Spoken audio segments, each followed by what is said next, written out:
বহাগ মাথো এটি ঋতু নহয়, নহয় বহাগ এটি মাহ। অসমীয়া জাতিৰ এই আয়ুস ৰেখা, গণজীৱনৰ এই হাস। নমস্কাৰ। বিহু অসমৰ জাতীয় জীৱনৰ অমূল্য সম্পদ, অসমীয়া সংস্কৃতিৰ বৰ্গ। বিভিন্ন জাতি জনজাতি জনগোষ্ঠীৰ সংমিশ্ৰণৰ ফলত গঢ়ি উঠা বৃহত্তৰ অসমীয়া জাতিসত্তাৰ সংহতি আৰু সম্প্ৰীতিৰ সাঁকোৰ আছে এই বিহুৱে। বিহু অসমৰ চহা জীৱনৰ অভিব্যক্তি। ধনী দুখীয়া সৰু বৰ আটাইৰে মৰম চেনেহ প্ৰেম প্ৰীতিৰ মেলা। কমল অনুভূতিৰ মিঠাসুৰীয়া বিহুগীতবোৰে যেন তাৰেই বতৰা বিলায়। বিহুত আছে জীৱনৰ আনন্দ, যৌৱনৰ উল্লাস, প্ৰণয়ৰ হিল্লল আৰু মিলনৰ হেঁপাহ।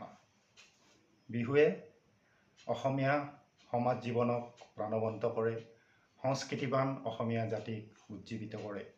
আধুনিকতাৰ ধামখুমীয়াত নগৰীয়া জীৱনৰ কৃত্ৰিমতাই বিহুৰ ধাৰা সলনি কৰিলেও, সভ্যতাৰ সংকটে এশ এগুৰি সমস্যাৰে ভাৰাক্ৰান্ত লোকক চেপি খুন্দি জুৰুলা কৰিলেও, বিহুৰ প্ৰতি সুদূৰ অতীজৰে পৰা অসমীয়াৰ আদৰ একেদৰেই আছে।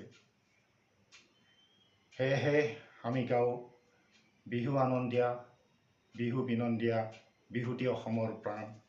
এনোৱা বিহুতি এৰিব লাগিলে নাথাকে অসমৰ মান।